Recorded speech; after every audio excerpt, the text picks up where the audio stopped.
Hello, viewers, and welcome to episode 9 of the Beantown Takes podcast. So, this is kind of an unusual way to start a podcast. I know it is, but I got a little bit of explanation for you guys before we get into the podcast. So, for this podcast here, we did a live podcast in front of actual people. Yes, we did a live podcast, and we had a couple of people come on for this podcast. Now, I just want to give you guys a little bit of a warning as we get into the podcast. The video audio was not as good as normal. The reasoning for that, you guys can blame me. You guys can put the blame on me. I will take complete responsibility. I forgot my headsets to make the audio better. So the audio was coming straight through the computer. It was coming through the computer microphone, and the computer microphone is not that great.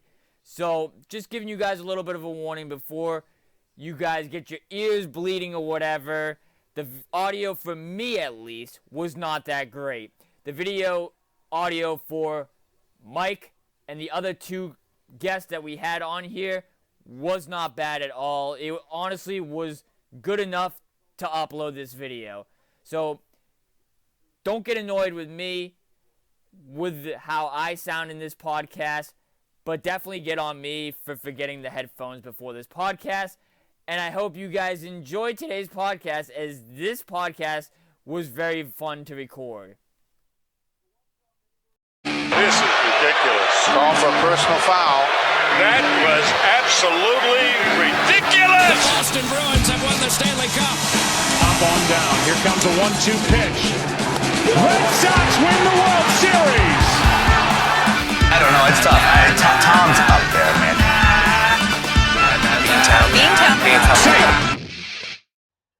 What is going on, everybody? Welcome to episode 9 of the Beantown Takes podcast here. My name is Jesse Almeida. I'm a Boston sports fanatic. I'm here with Mike. What's going on, guys? And today we have a live audience in front of us here. I just want to thank you guys for letting us here. We appreciate you guys and the support. You want to start off with our opening take for today? No, all yours. Mine? Okay, sounds good. I'm going to start off with the Red Sox for this week. Kind of a good week for the most part, except for today, even though today we went to the game and we kind of called the fact that they were going to blow the lead in the 9th inning. But for the most part, it was a pretty good week this week. You came out 3-3 for the homestand, and also you came out with 2 huge wins against the Angels this week. Who pitched last night for the Angels? I forget who pitched last night. Bundy pitched for the Angels last night. He's been a pretty decent pitcher throughout his career with Baltimore. And then last night, Martin Perez pitched pretty well through 6 innings, I believe. They've been playing well for the most part. Who are we talking about? The Angels? No, I'm talking about the Red Sox. Yeah, the Red Sox have been pretty hot. They played the A's, pretty good team in the West. They played the Angels, who was pretty bum. I'm taking this week with a grain of salt. Like I said, what we talked about last week, this next week coming up is pretty big with Toronto, Atlanta, Miami. Even they're pretty hot. That's what I'm really looking forward to. Yeah, I mean, right now the Red Sox, they're still in first place. It's mid-May. We're about to hit the end of the month, and your Yankees are in second place. Sorry to say that to you. You're giving me the middle finger right now, but that is the God-honest truth. Your team has not been in first place all year, and I'm going to ride that wave right now because I was not thinking that we'd be in first place at this point. Yeah, I mean, again, they're still favored in Vegas. That's all that matters. That the Yankees are still going to be the favorite. Now the Red Sox, I don't know. Like I said, give me until mid-June in this direction. They got to get through some real competition. They haven't seen real competition. They play teams that are bottom 15 in the league, except for, I think, Seattle, really, and Chicago. But Chicago was bottom 15 when they played them. Give me some teams that are on a hot streak that they're going to face against. So let me just put it like this. What competitions do you need to see in order to be sold on this team? New York, Toronto. That's it? For right now, yes. What about Houston? You have Houston coming up, and I don't know if they're going to be cheating or whatever like they did They don't have any really good pitchers after Verlander's out for the year. They really have Greinke. That's really about it, in my opinion. McCullers is mediocre at best right now. Yeah, no, they need to face real pitching. Like if they can beat Garrett Cole, then I'll consider them a real contender. All right. They only got one run off DeGrom. If DeGrom had real help behind him, the Mets would have won that game. Yeah. So they haven't really faced any real pitching. All right. So now For means Yeah. from Baltimore. That's the only pitcher that they saw. Yeah. And they got slaughtered that game. all right. Now we're going to take the Red Sox are still on a high note right now at the moment, even though they had a tough loss today. We were at the game today, and we literally called Ohtani hitting that 2-run home run for them to win the game. That was disgusting. We're still 0-3 on the season. Unfortunately. All right, that's my opening take. What's yours? Bench Rask, play Swayman. Oh man, we got Give me Swayman. right there. Yeah. You already given up on Tuca. I gave up on Tuca 2016. Yeah, but I honestly thought that he should have had that save at the end of the game last night. Yeah, he should have pinched that. I don't know why he let that one go. It's horrible to see the way they just fell out last night. I mean, for granted, they did not play to their best ability. I felt like the passing and whatnot was a little sloppy. Yes. They came out of their zones cleanly, unfortunately. Yeah. But so yours is Swayman. Yeah, at the moment. So that's your opening take? Yeah, that's my opening take. Let Swayman start. That's all you have. There's no explanation on it whatsoever. Rask sucks. He's a bum. He's an absolute bum. He's been a bum since 2019. Let him go. Let Swayman give a start. Let's see what he can do in the playoffs. Don't mind him. He's a couple drinks deep already. I gotta note that in there already. But I love the glass. There was no alcohol. There was no drink in it. Oh my goodness, this is gonna be a long podcast with this one here, you guys. So we're gonna talk about the Red Sox and what their schedule is gonna be looking like, and we're gonna have a fan come on here and give his perspective on the Red Sox so far. Ladies and gentlemen, the battery for Boston. Alright guys, so we are here with Tom, long-known Sox fan here. Glad to have you on here. Thank you, sir. No problem. And today we're going to be talking about the Red Sox. For our Red Sox segment, we're going to talk about how they've been doing so far and like a plan. So right now, how have you seen like the Red Sox so far like this season? So far, I mean, there's some new faces, right? Yep. We all know that. Yes. Verdugo is Yeah, you said it right. yeah. I mean, he's been a surprise, and you have Bobby Delbeck that went into that slump, and now it seems like he came out of that thing in an incredible way. Yes. And so he just shows such surprise. I mean, he can really hit that. He can hit the long ball. He's everything they thought. Yeah. He shows glimmers that everything they thought they were getting with Bobby, they're getting with Bobby. Yes. Yeah. But that slump was a little puzzling at that point. Oh, absolutely. So and then help me with this one, but there's a middle reliever that just really he's incredible, and I wish I let them know he's from California. Yeah, he is from California. He's more of a Giants fan for the most part, but he is a Red Sox fan. So I just want to get that clear out of the way there. So I'm a little rusty, but there's you guys help me. What's the name of the guy? Stahl Goodman. The middle reliever. Who is it? They all got what problems in my opinion. Nothing to me. Yeah. Okay. So he's saying that They're all garbage. No, but there's one guy that I think they're grooming to be a starter, and he's in the relief position. Is it Houck? No. Pavetta? No. Anything is popping out? Whitlock has been phenomenal out of the bullpen. Phenomenal. I mean, I will give him that. Yeah, I just. He's not a gutless bum, Mike. They're all ghosts. No, Yeah. they are not. No, that They pitch for the Red Sox in the bullpen. They're in first place. That's all I have to say. but I think they've got a really good right now. When you look at up and down the lineup, both the pitching, the batting, we look good. We do look good. Yeah, we look I good. love the fact that you brought up Verdugo. Verdugo has been, in my eyes at least, a lot of people were saying that the Red Sox lost the trade for Mookie Betts because they didn't get much talent back in return for what they gave out. But in my eyes, for the way Verdugo has been playing this year, he has been an all-star in my eyes, and that's all you can really ask for from a player when he comes out in a trade like that. Yeah, you always wonder, when you give up a player like that, what really is coming back. And Verdugo right now, I mean, we're okay. I mean, Yes. if people are upset, we're all upset about Right, that. absolutely. But I mean, that's something where we can. It's not like a bust. Right, Verdugo, we'll see what happens. Right. But I have faith in this guy.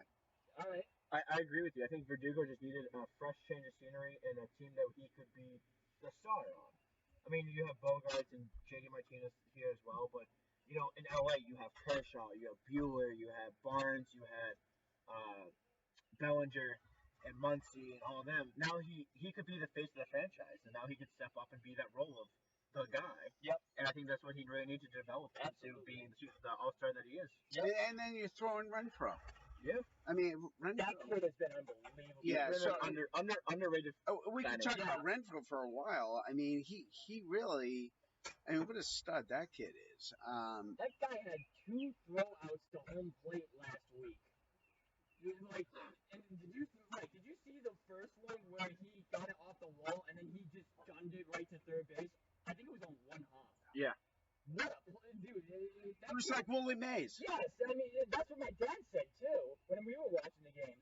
It really was. Willie Mays like. Yes, the way that this outfield has been, they haven't lost any ground. I feel like from JBJ, losing Betts, losing JBJ, losing Benintendi. They really haven't lost any ground. The game that we went to today against the Angels, JD Martinez had that hell of a throw. Yes, he did. Absolute laser from off the wall straight to Pulecki. Yeah, At catching. I remember. Yeah. Wow, that was an absolute laser. And then we got Bogarts just playing outstanding ball. That He could potentially be an AL MVP this year. I would say so. In my opinion. I mean, if he keeps going the way he's going right now, I don't know. I mean, come on. Yeah. It's tough. I mean, I put him up there with Trout, Judge. Yeah. I put them up with that caliber of players in the AL. Yeah, absolutely. Yep. Hell yeah. He's probably the best It's offensive. amazing a position player that's playing that. Yeah. For a position player, what he's doing is he's a leader on that ball club, no question about it. Absolutely. And I think with Pedroia finally being retired, I think that's what he stepped up and knowing coming into this year that that's what he had to be. He had to be the guy. Yep. The leader of this team, and I think he's done a hell of a job. Yep. Being the guy. So you got any questions, Mike? Yeah. So I got some questions for you. I'm gonna pull up the standings for you. Who do you think is gonna win the American League East? We'll give you time to think about it. Yes. This is a hot take right here on our podcast. So take your time with that one. You see the gears turning in motion. Yeah, right. Who do I think? Yeah. Yes. Yep. I think we're in good shape. Yeah. I think the Red Sox are in good shape. I feel very strongly about the Red Sox right now. Okay. Yeah. All right. So I'm gonna ask you another question. This isn't a Beantown Takes. We cover Boston sports teams, but I'll ask you one about your Giants. Do you think that their streak of being number one team in the NL West, as well as number one team in the NL, do you think that continues? Do you think that they can withstand the 152 season that they are playing? That's a tough one because you've got the Pods. Padres they've got a lot of talent on that team right now. Oh, They have a lot of talent on that they made team. a lot of moves this offseason. And yeah. the Giants are slightly ahead of both the Pods and the Dodgers, right? Yeah.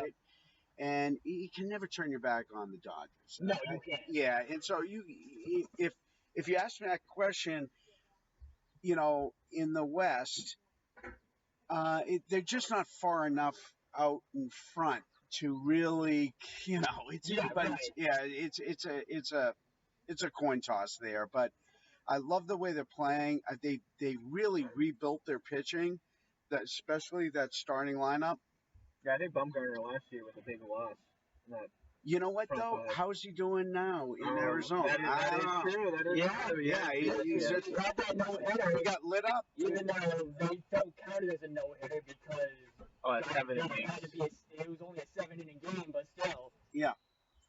Yeah. So I when I look at it, what I like on the offensive side, I like how they kept the core group: Buster Posey, Brandon Belt, Brandon Crawford.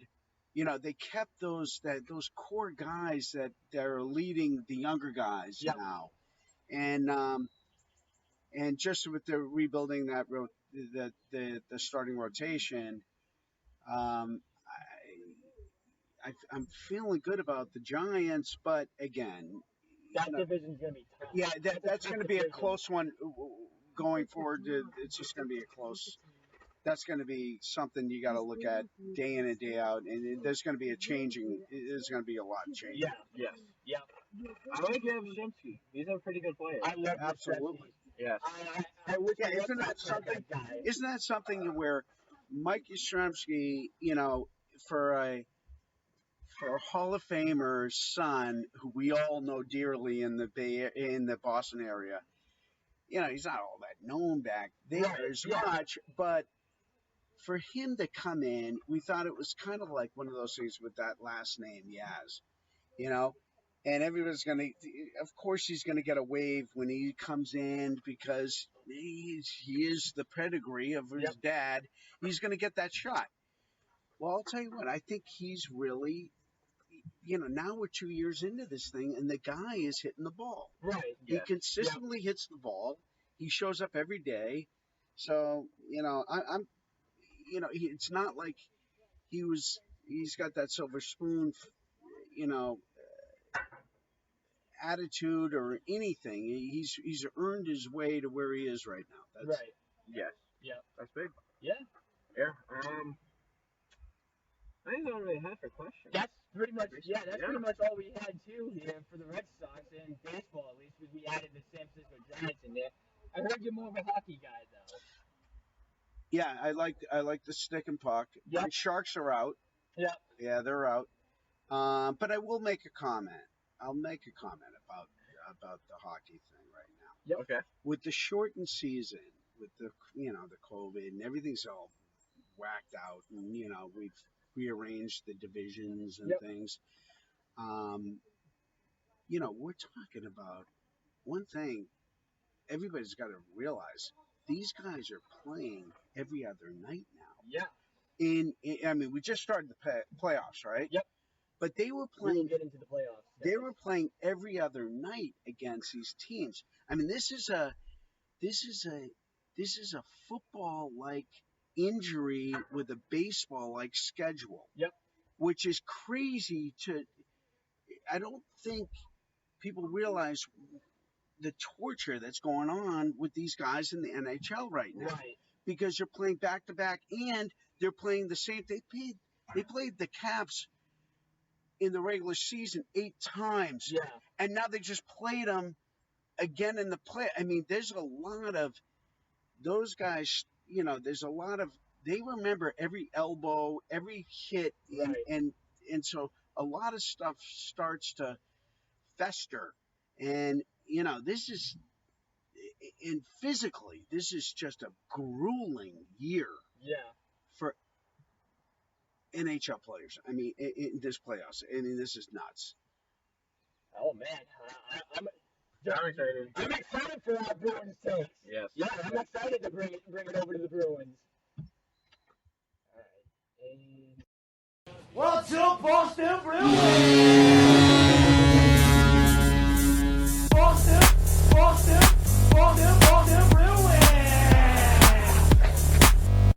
All right, so we had a good conversation starting with the Bruins. You mentioned the grueling season that the NHL players were going through with the COVID thing.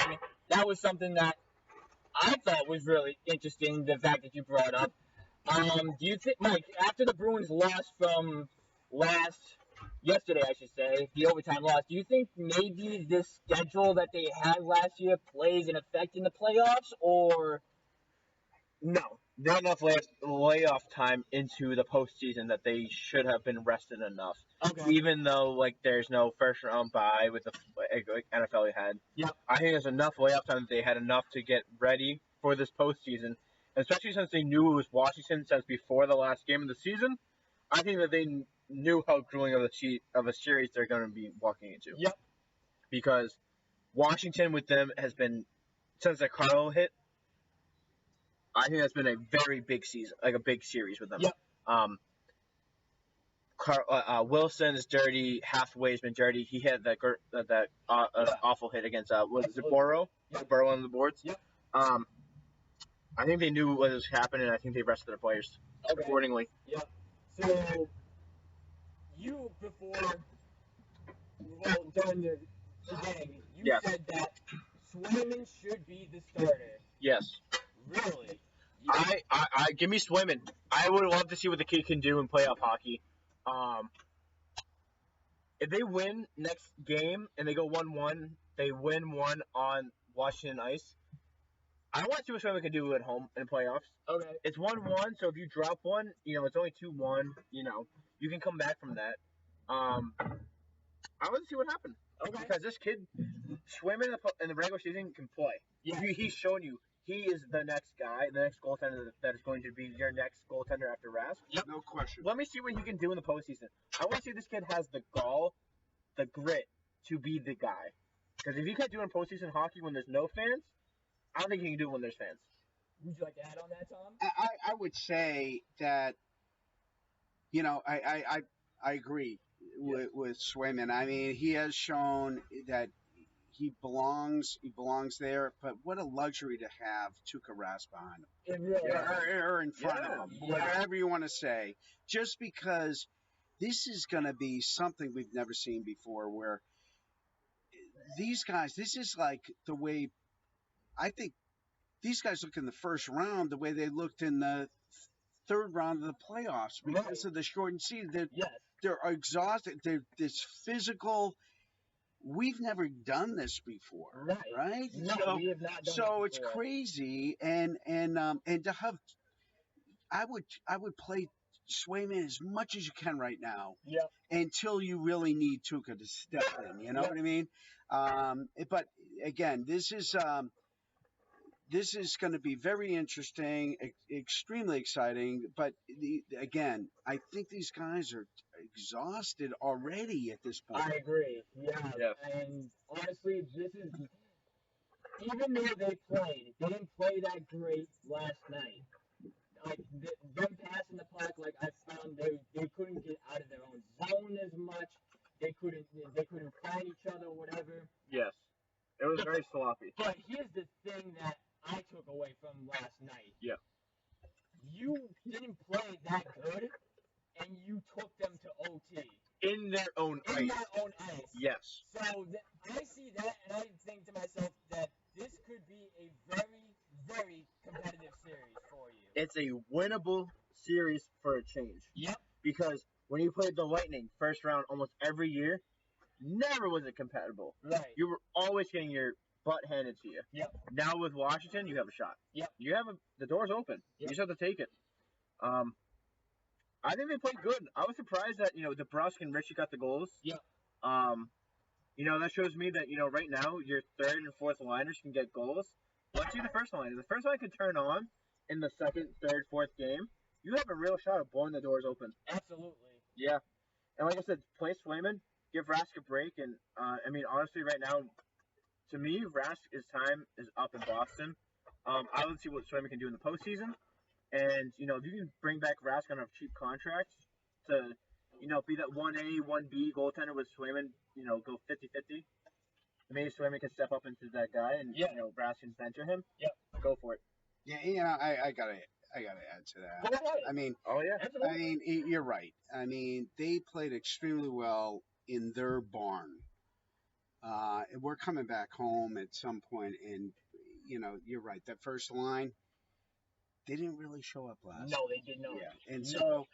so there was a lot of positives, even though they lost. Yep. I think there's a lot of positive, a lot of optimism going forward. It's not like they got blown out. They didn't. Jeez, They took them to overtime. yeah. So this is we're in for an exciting ride on this one. Yep. I think. We really think so. Yep. You got anything to add, Mike, or what do you think? I feel like Get the first line going. Give Swayman some time. And don't be threatened by their physicality. I think that we can match their physicality, even though right now we're going with speed. correct. Because their defense and for Washington is very slow. You see with Charo being 43, and he's a big reach. He's very slow and can't really get around the ice as well. Yeah. I think if you can attack him with DeBrusque or Pasta or Richie, depending on which line you're going with, I think you could see them get some goals. Yeah. I think you see them opening up the games. Yeah. And one other thing, when you say physicality, it's a question for you two guys. Okay. I like this. Is Wilson? I mean, he's tough. I mean, he's a tough guy. Yeah. Who's going to counter Wilson? You want to answer that first? Give me Trent Frederick. He has I fascination for Trent Frederick, where anytime Frederick's on the ice with Wilson headhunts him. So if you could bring in some scrub that isn't even on your starting 12 for your forwards to come in to just attack him and get him suspended for the series, give me that. Because Frederick could come in and just be that for you. He could just get him suspended for the series, and then you don't worry about Wilson. Jesse, who would you say? So for me, I'd say Kevin Miller. Yes. Just because Kevin Miller is Big body. He's a big body. He's kind of intimidating a little bit. He's kind of like Toronto was when he was here. That's just a guy who you do not want to mess with. That's the guy who I want to see counter against Tom Wilson. Yes. What was I gonna say? I was gonna say something. So I got a question for you. Who do you think is gonna win this series, and how long do you think? Like, for me, I have the Bruins in 6. Yes. Winning this series.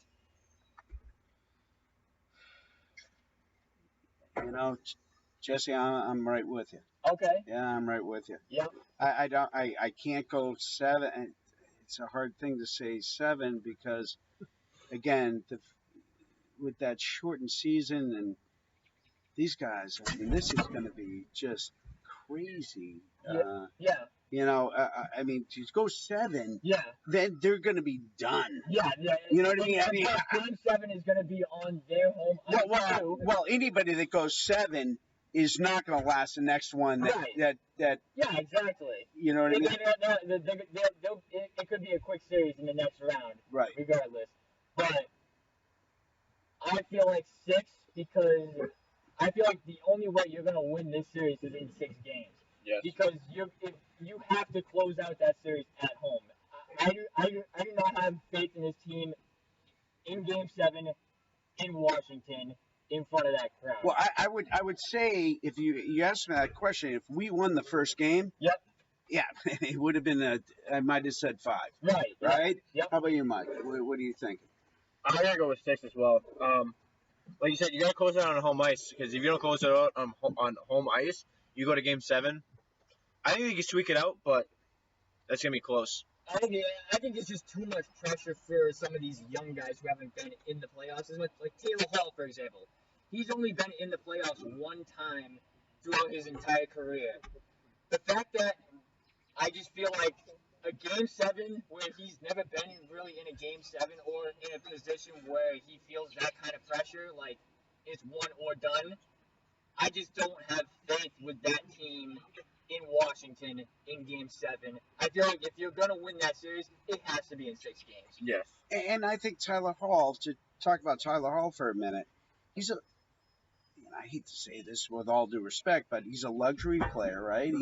He's not a tough guy. He's a scorer, right? Right. So, in playoffs like this, when it gets grueling and stuff like that, these are the players that get knocked off it becomes more of a physical battle. And, the way we saw St. Louis, win the Stanley Cup with just tough, they weren't luxury. No. Nobody was a luxury player in that team. So it's going to get down where the elbows and it just becomes a really, for a guy like Tyler Hall, who's a very gifted, wonderful hockey player, he's going to take his share of hits. Yes. And I don't know how he's going to hold up. To your point, he hasn't gone through this thing, and this is a gauntlet. Yes. And he hasn't been through this thing yet. Yep. So that's my comment on it. Just a comment there. That's all. All right. So my question for you would be, right now, the Bruins free agents coming up. You have $31 million in cap space. Your big free agents are going to be Rask, Krejci, Carlo, Taylor Hall. Who are you re-signing? Who are your big priorities going in the offseason to re-sign on this team? Well, I know yours would be Rask is gone. Well, yes. I mean, if that would come back on a cheap deal, I'd be open to that on a cheap one, like $4 million, $5 million, something like that. How old is Rask? 35. Okay. Yes, we looked this up. All right, before. so I'm going to have to go with that as well. Just because of the age thing. Yep. I'm going to go with that. He can't be your number one goaltender anymore. He has to be, mentoring the next one. Right. Yes. Yeah, so and I hate to even think of Krejci going somewhere else. I said the same thing. Yeah, he's just so fundamentally sound. Yep. And He's getting up there in age. but that's the guy you want on that second or third line. Yeah. That's the guy. That's the anchor. He's a playmaker. Yeah, I mean, you just have to have him. Yeah. And he had 20 points halfway through the season. Like one of them was a goal, the other 19 were assists. Oh, I know. He feeds the puck. It was like, He knows what to do. Yeah, he had like 9 goals and like 25 assists throughout the season. Yeah, he knows what to do. Yeah, so I don't know if he's. How do you replace that guy? Yeah, right. That's a tough one. Great question, but that's a tough answer for me. With Krejci, I would keep. I mean, I know he's getting up there on age, but he's just you got to have stability on those. If it's not the first line, it's the second and third, and he's one of those guys. I don't know if you can replace. It's very going to be hard to replace him if he goes. Yeah, I've got a hard time thinking about that. Who would you bring in? I mean, it's just there aren't those kind of guys around. It really is. Especially after if you got the Tavares sweepstakes, you probably could make him or Bergeron first or second. Yeah. But after you lost out on that one, it's very hard to replace him because there's no one. It's going to be hard to replace Krejci. Yeah. Super hockey IQ. Would you bring back Taylor Hall for the Bruins? Well, I mean, the question is now we're going to see what he does in the playoffs, right? Like I just mentioned, the comments I made it earlier. I question if you've got to be physical enough to deal with this grueling playoff situation right now, and he's not a big guy. No. And he gets knocked off the puck here and there. I don't know. Right. It's with all due respect to Tyler Hall, I love him, and I've always loved him, even when he was when he first came up, brilliant hockey player. But I'm sure he doesn't like the label of being a luxury player, but. He's not grinding it out of he's not going in the corners and grinding it out the way Marsh is doing, and so I don't know. So the answer, I can't have an answer for that question. Do we sign him again? I say we look at how he does through this playoff series, and that'll determine whether we make a decision to the Bruins. I like that. Yeah. I like that. Yeah. All right. So, Mike, you ready to make fun of the Celtics? Do we even have to talk about them? Yeah, we gotta do Suck. it. Yeah, we gotta do They it. suck. They just got the 7th seed today, and then I know we gotta talk their future or whatever. But Tom, we will have you back on for the end. Thanks, Thank you guys. at the moment. Thanks, guys. Thanks for having me. And Thank you. We will be talking about Mike and I will be talking about the Celtics. Well, I've been a fan of Boston Celtics for, my whole life pretty much. First Celtics team was back when I was like 7. The Boston Celtics became legendary.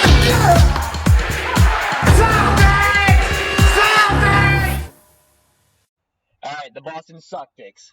I know I really did not want to start these guys already, but we kind of had to talk about them. Today they finished their season. They lost to the Knicks. Yes. And they are playing in the play-in tournament. Wait, no surprise? No, it really isn't a surprise. We've been making fun of them all season, like how everybody's like, "Oh, Danny Ainge is the GOAT. He's the greatest GM of all time." Whatever. Not this year. Not the case. He hasn't done anything for this team this year. Yes. Give up that Gordon Hayward trade exception for just Evan Fournier didn't cut it for me. I think Evan Fournier is a good player. If you can re-sign him, great. Awesome. You could have done it in the off season. You're playing. Who did you say we talked about? I think it was Indiana at the moment. Yes, Indiana at the moment. ESPN says Wizards. We're gonna go with Indiana to start because that's who we think is playing. Who we're playing in the playing tournament. You should win that tournament. You should win that game. The key word. You should. You should. Yes. Without Jaylen Brown, we'll see what happens. That's going to be tough without your second best player on the team. Jason Tatum's got to step up. If he doesn't step up and take over this team, you're done. Yep. You're not even going to get out of the playing tournament. Yes. This team, I honestly would not be surprised if they get knocked out in this play-in tournament. Yeah. Because of the way they've played all year. We've been just getting this to the ground, hitting it to the ground, buying it whatsoever. Yes. They don't pass the ball. They just dribble and chuck up a 3, and they miss it, and then they give up a transition bucket. 3-and-D, baby. 3-and-D. Live and die by the 3-and-D. Yep. That's what they call it nowadays. Yep. And then we got this guy right here, Marcus Smart, who thinks he's Steph Curry, who thinks he's the man. You are laughing your head off right now. It's so old, but it's so funny. This picture right here is literally describing what the Celtics season was. What the hell is going on? Right. Like, did you think that I don't think any of us, like, between you and me, we did not have the Celtics as the 7th seed this year. No. I had them maybe 4. I had them 4, 5, 4, even 3. even 3. Because I didn't expect, Joel Embiid and Ben Simmons to step up as they did. I thought they were going to collapse like they always have under Doc Rivers. Or now that they're under Doc Rivers, I thought they would collapse. That big 3 of Harden, Kyrie, and KD I knew was going to be good. Giannis is obviously going to beat you and beat on a competition. So I figured they'd be 3. Yep. The Knicks have been a surprise. The Sixers, like I said, is a surprise. The Hawks, anybody above you. The Heat always been good lately. But wow, did I not expect the 7th seed? Did not expect the 7th seed. Did not expect this at all. Yeah. So we have to go into what their plans are for the offseason, because me personally, I feel like this season's over, especially with the fact that Jaylen Brown has now gone down with a wrist. I think it was a torn ligament in his wrist. Yep. Yeah. What do you think needs to happen in order for this Celtics team to be where they were last year as a title contender? Because right now, this team is not a title contender at all. Everybody is tradable except for Jaylen Brown or Jason Tatum. Yep. And to an extent, everybody's tradable except for Jaylen Brown. If you could get a stupid offer for Jason Tatum, I would do it. Obviously. Jaylen Brown, I think, actually could play both ends of the court, so I would not trade him. Yep. But Kemba Walker could go Marcus Smart has to go. Yep. Maybe you could re-sign Fournier in a cheap deal. I'd be okay with that. Danny Ainge could go, and Brad Stevens could go. Yeah. Anyone could go. Anybody can go right now for this team because I'm just sick and tired. I'm just sick of seeing this team. Like, we were watching the updates at the Sox game today, and it wasn't surprising at all to me because, again, the season that they had this year, the way they've been playing, for granted, they are bums. And this guy right here did not create a well-talented team this year. He had opportunities to. Pardon me for the barking, you guys. Dogs are going crazy here. A live episode. Yeah, that's what happens when we do it live. We have some. What do you call it? I agree with the disappointment. Yes, there you go. But yeah, any of them can go really. We've mentioned that he should have traded for Miles Turner. Miles Turner would have been an awesome pickup for this team, and you would have hurt the Pacers. Yeah, because the Pacers right now are hot. And you're gonna have to face them in the playing tournament. I'm scared. I'm scared to play the Pacers. Like, that is how bad the team is. That's how bad they are. I'm scared to play the Pacers. Yeah, I'd rather lose against the Pacers and get the 8th seed, so you can play the Sixers. Yeah, like, wow. That is a frightening thing to say. I can say that for sure. Because, guys, if you win this first playing game against the Pacers, because right now you're the 7th seed, and if you win, you are facing Brooklyn. You're facing Kyrie Irving, Kevin Durant, James Harden. You're facing that solid crew, and you're going to get knocked out first round. Yeah, no, you're not going to win that. Good luck to you. At least with Philly, you kind of had their number over the years. Yeah, you've been big brother. Yep. Yeah. I don't think you're gonna. I rate the season off as a loss. Big loss, no matter what. They can win the championship, and it's still a big loss. Right. They went 36-36 this year. That's probably the worst record they've had under Brad Stevens since what, the first or second year? 2014. They went under 500 because they had Rondo the whole season, and they had Chris Humphries and all. Yeah, it was Rondo, Chris Humphries, Kelly Olynyk. It was the first year without Kevin Garnett and Paul Pierce on the team. Trade them all, or you got to trade them all. Yeah, trade them all, and if you don't get a roster reshake, I'm firing Danny Ainge. Yeah, you can't be in love with his roster and come up 500 and get bounced first round. He hit on Neesmith. He did hit on the Neesmith draft pick, and he hit on Pritchard, I feel like. But, I mean, they can go, obviously, but I would take Neesmith in the future over Marcus Smart. Yes. Because this year, he's proven to you that he can be Marcus Smart with the hustle game and all that, and be able to shoot the ball pretty decent. And he doesn't need to shoot the ball all the time like Marcus Smart. He checks up 14 shots almost every game. Why?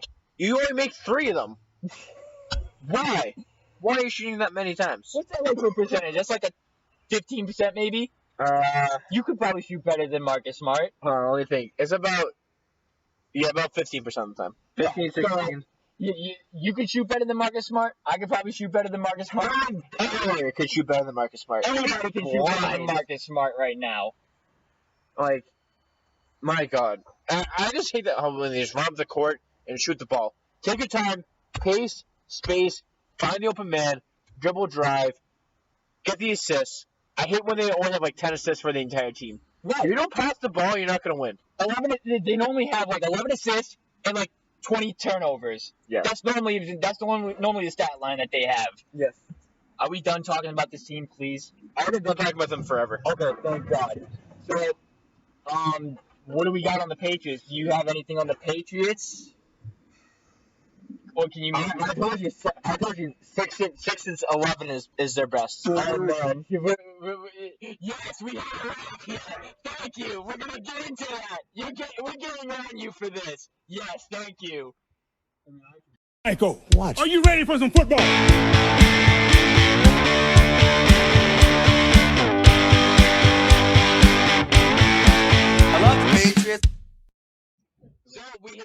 had somebody chime in before we ended the last segment, and we're going to get him on, actually, because he can't believe his prediction for the Patriots. I couldn't believe it either. You say 6-11. Let's count the wins. Let's count the wins. Dolphins week 1, that's a win. That's a loss. Jets week 2, to a section. Loss. Jets week 2, that's a win. Loss. Saints, that's a loss. Loss. Buccaneers, that's a toss-up. Loss. Texans, that's a win. Win. Cowboys, that's a win. Jets, that's 2 wins. This guy's definitely trolling. So, Dolphins win, Jets win, Saints loss. Buccaneers, I don't know, counted as a loss. Texans win. Cowboys win. Jets win. Chargers win. No. Panthers, No. counted as a win. Browns, that's a win. Falcons is a win. It's 10 right there. I mean, Bills is a loss. Colts is a toss-up. We lose to the Bills twice. Titans is a toss-up.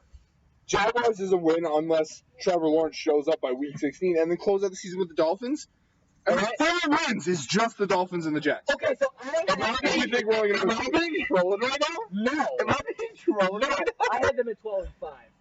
I would agree with that. Do I think they're going to win the AFC East? No. Do I think they're going to make the playoffs? Yes. That's what I I have them 7-10 at the best. At best. That's what Cam Newton's starting. If Matt Jones starts, you're at 5-11 at best. Wait a minute. Or 5-12, I should say. Cam's going to come into it, and I'm not a big Cam guy. No, I don't really believe in Cam. Yeah. Do I think he can do the job a little bit better this year? Yes. Do I think he's gonna be a leader for Mac Jones? Yes. Do I think Mac Jones is gonna be something? Yes. Okay. Yeah. So if all the and by the way, we have one of the best O-lines we've had in a long time. So if we can protect Cam Newton and he can get the ball off, I know he was inaccurate last year, and he wasn't playing his best. But if we can protect him and he shows up, I mean, and again, those are 2 very big ifs.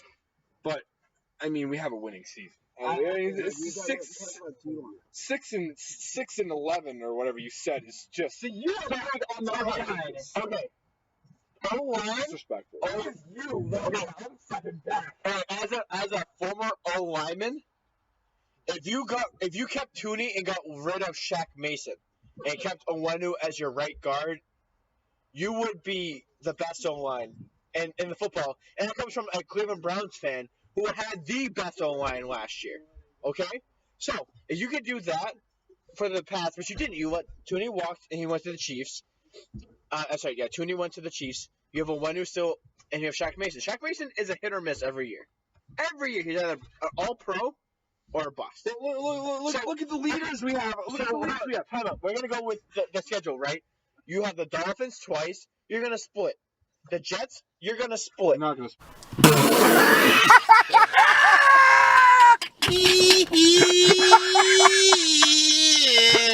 Split the Jets. You're going to split the Jets. Zach Wilson's going to destroy your defense. No. Your defense is awful. No shot. I agree. The Browns not good, but there's no shot we lose twice to the Jets. Any universe. The front seven for the defense is awful. Yes. Well, I don't think they're going to make a Super Bowl run, but do I think they're going to win more than 6 games? Yeah. The Bills, you're going to lose both games. I don't care what you say. The Bills are Josh Allen's going to lose. So after that, you have the Cleveland Browns. You're going to lose. I'm sorry. The Cleveland Browns are going to destroy you. I really don't think so. The Cleveland Browns are probably the second best team in the NFL behind the Chiefs. I mean, we're talking about on paper. I mean, the Chiefs Browns finally showed up last year. And finally. And it took a lot. And for them to repeat that, I don't know. How many seasons have the Browns had the same head coach and starting quarterback return the next season? This is good, guys. Like, you know what I mean? That's tough. It's tough, but I don't think they're going to be as bad. I mean, you have to remember. Yes. With what little of what we have going on, I will admit, we don't have a stud team like we've always had. But we still have Belichick. We still have the mind there. And I'm telling you that what it's going to depend on is Cam Newton showing up. If Cam Newton can show up and he can stay healthy and he can figure out where he's throwing the ball, and if the O-line can protect him, that's all we need. That's all you need. That's all we need. That's all you need to do. That's why I'm saying they're going to have a winning record. Not all we need to win a Super Bowl. Not all we need to go deep in the playoffs. You need a defense for that, and we don't have that. I recognize that. But to win more than 6 games, I mean, we don't have a difficult schedule. We have we have the Dolphins twice and the Jets twice. I think you split the Dolphins, you don't split the Jets. I don't think that Zach Wilson is going to out offense. And this is going to be a lot of the Patriots games because they don't have that defense. Correct. A lot of the Patriots games are going to be like, we're not going to be able to defend a lot, so we need to score a lot.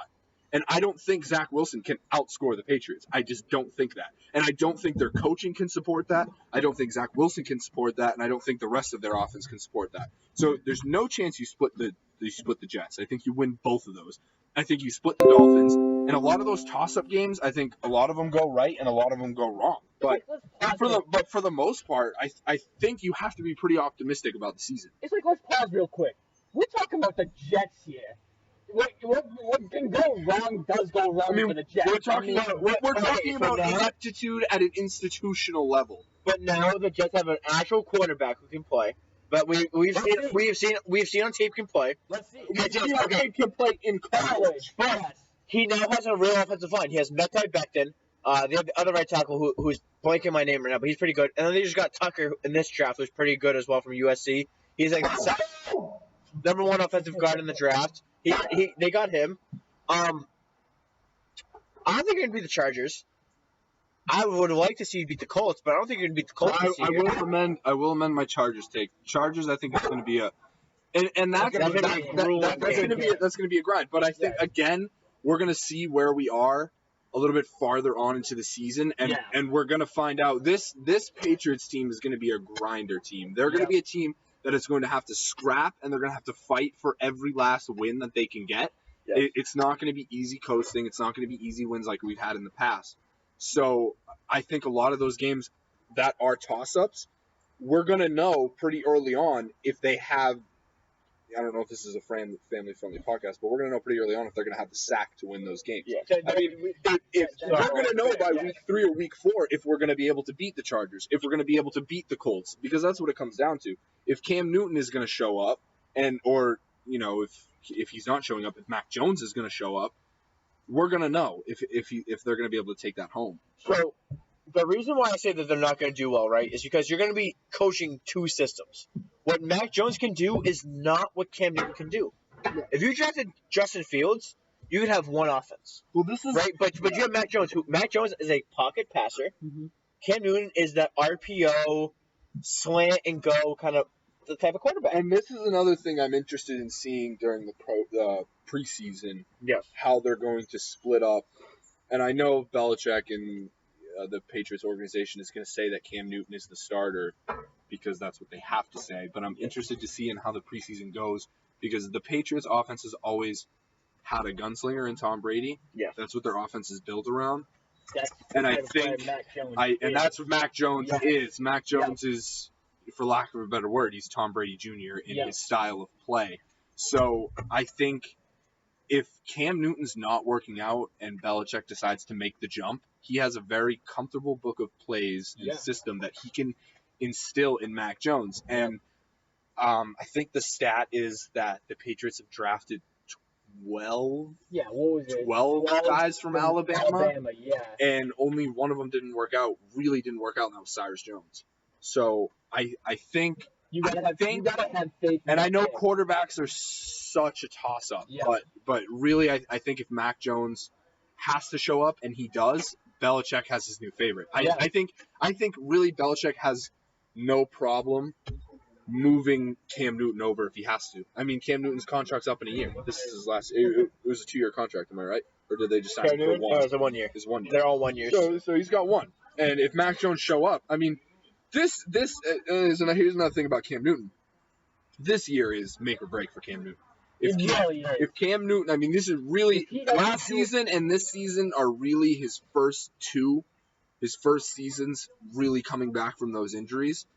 And if he doesn't do well with the Patriots, he's dead in the water. Yeah, I mean, he'll have no hope. His career is on the line this year. Of course. If he doesn't get this team a winning record, nobody took him last year, and the Patriots took a shot at him. And if that shot didn't work out, nobody's going to take him for that. And they're willing to take that shot again this year.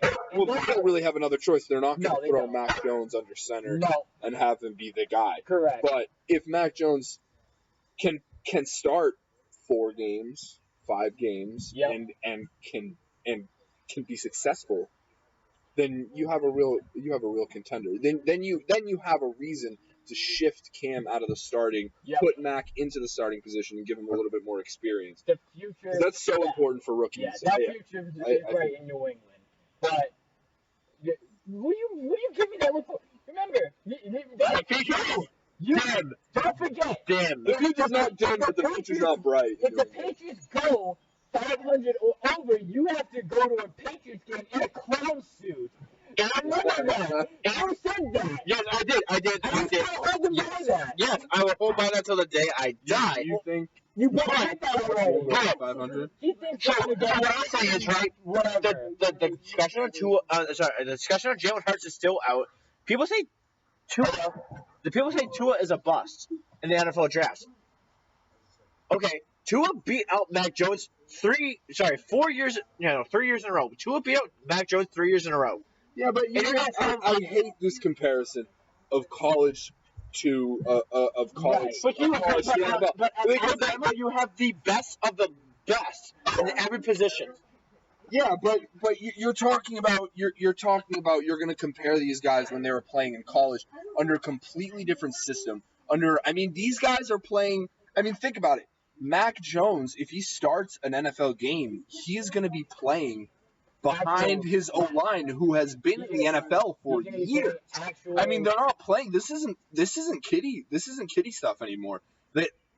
It completely shifts, and I've always hated that argument when you try to compare. Look at Lamar Jackson. Yeah. Lamar Jackson was somebody who I always watched at Louisville and said, this guy is going to work out. Right. I just know he's going to work out. And everybody said he wouldn't. Right. Is he going to have the longevity? Probably not. Lamar Jackson's a bottom 15 quarterback in my league. Oh my god. He's not great, but he's awesome. Well, look at this. I would take Lamar Jackson last in the NFL draft. Look at the season that he was able to have at least once for the Ravens. There are so many ups and look at how many Heisman. Look at Marcus Mariota. Look at all these guys that were so good in college and they're supposed to be the best. And it very, very rarely works out to be that way.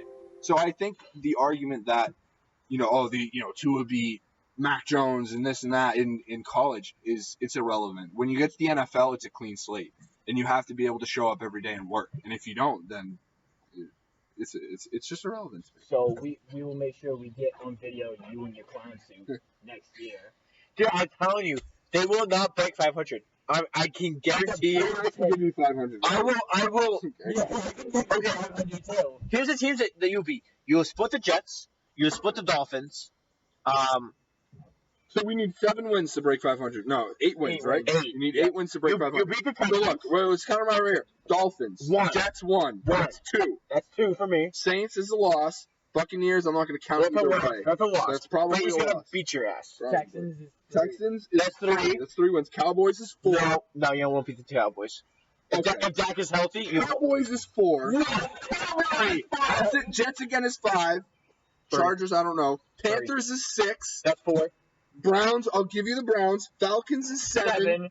That's fine. No, you'll lose. Dude, you have nobody to stop Julio Jones. That offense hasn't done anything since they went to the Super Bowl. They have the best offense on paper that cannot play football. Yeah. So now we're at 7. Titans No. will count as a loss. Saints is a loss. Yep. Colts is a loss. Yep. Bills again is a loss. Jaguars is a win. No. There's 8. Dolphins Dolphins again. No, and a fucking 9. 9. Yep. 4. 9. You got 4. No shot. 4. 4. 4. Oh my god. 4. So the Jaguars have Trevor Lawrence, and who else? Trevor's at ETN. Shark. One. They have Shark. They have Cole. They have O'Shaughnessy. This is crazy. They have Robinson. The Jaguars doesn't matter. beat the Patriots. I mean, the Jaguars don't beat the Patriots. Trevor Lawrence is great, and I think has a very bright future. If Trevor Lawrence, you think Trevor Lawrence, you would have won more championships with Trevor Lawrence than you did with Tom Brady. Do you think Trevor Lawrence is going to come into this league in his first year and go gangbusters? It's just I guess that's what he thinks. Before Trevor Lawrence has taken his first snap, I should say, to me, he's the greatest quarterback to ever lace up the game. Ever. No, he's a fanboy. Yeah, he is. So he's a fanboy. So Trevor Lawrence has a loss. Yeah, point. Trevor Lawrence has a loss 3 games. In college. So, I got another good quarterback in college. Ryan Leaf. 4 games in his entire career since freshman year of high school. He's lost 4 games. Yeah, well, I mean, some say that adversity does a player some good. So, if a kid's never had adversity, that's a negative to me. Man, I don't know. I told you. I think Trevor Lawrence is the greatest quarterback to ever lace up the game. This might have been one of the best. I mean, you just yes. You say that he's a greater quarterback to lace up than Tom Brady? Yes. Wait a minute. Wait a minute. First of all, you're not going to speed past that like you didn't just say what you just said. I think Tom. How can you say that? If you can't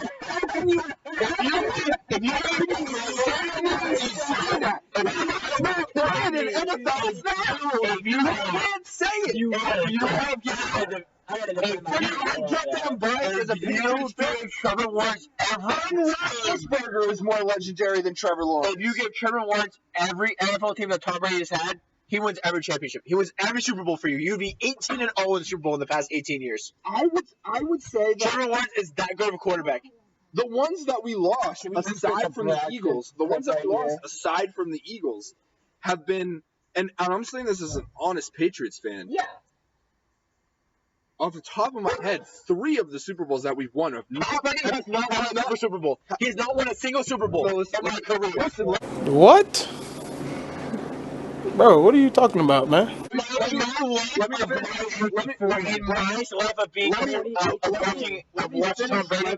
my zero. I would say 0. 3 of the Super Bowls that Tom Brady has played, and he did not directly win the game. One of them was Malcolm Butler. Yes. The first 3 he did not win. Oh my! Those are the defense. Any quarterback could have won those first 3 because that defense was so good. But football is a team game. You can't sit here and argue that one person makes the team. I mean, you have exactly. That's my point. Tom Brady did not make any of those 3 teams. Okay. Tom Brady is the leader. He's the anchor. Tom Brady is the one that brings it all together. The defense is incredibly important.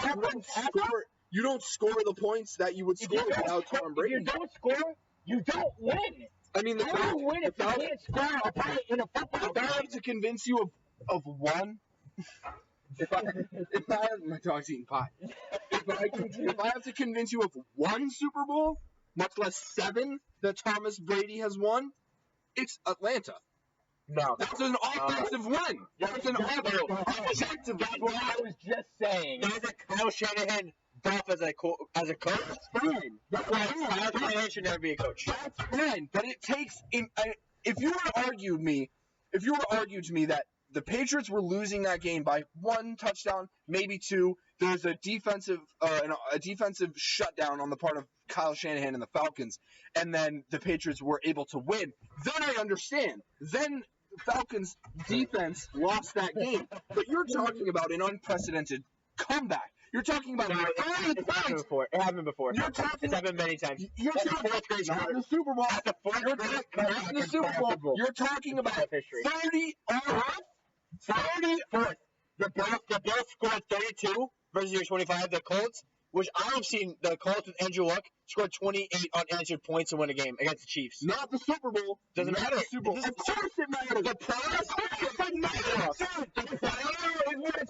The Super Bowl is what the playoffs pay off.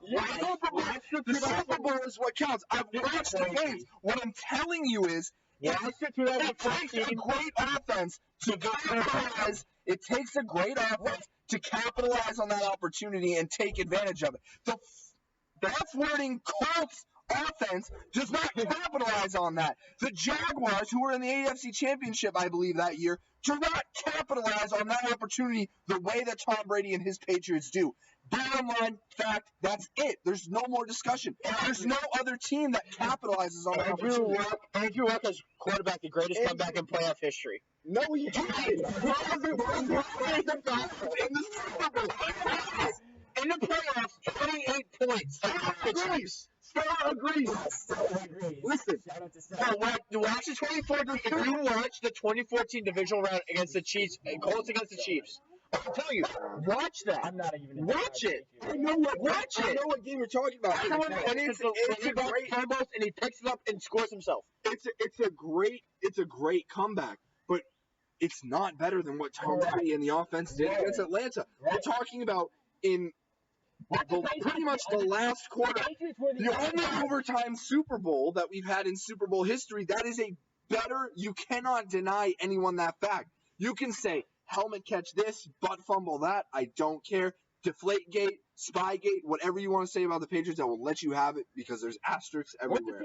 I can say that's an honest fan. But the only thing you can never deny. That proves that point even more. I mean, you can never deny the Patriots. If Kyle Shanahan learned how to run a football, you would have won. If a hurricane blew through and destroyed Gillette Stadium, the game would have stopped. We can play what if all night long. What happens is what happened. And what the facts are is that defense shut down. Tom Brady turned on against incredible adversity. What other quarterback goes from playing as horribly as he did to as fantastically as he did in such a short period of time?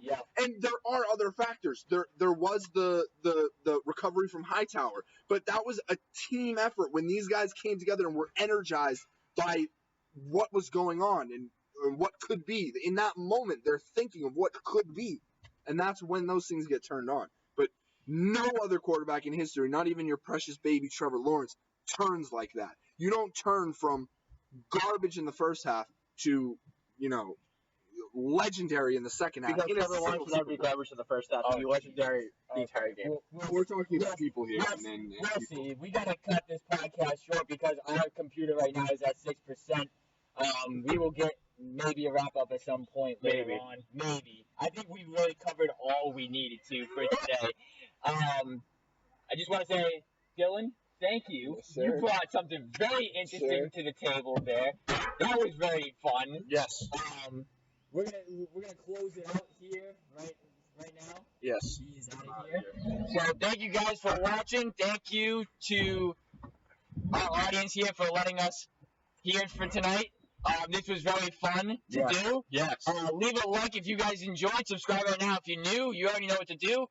Next week, we got something planned for you guys. Maybe a Celtics rebuild on 2K or something like that. Okay. We got something planned very special for you guys next week.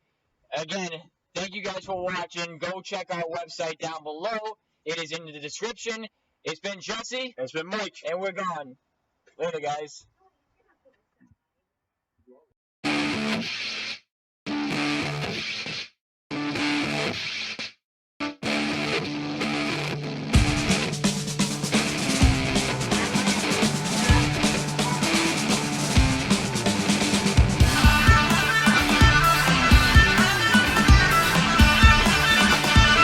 Beantown. Beantown. Beantown.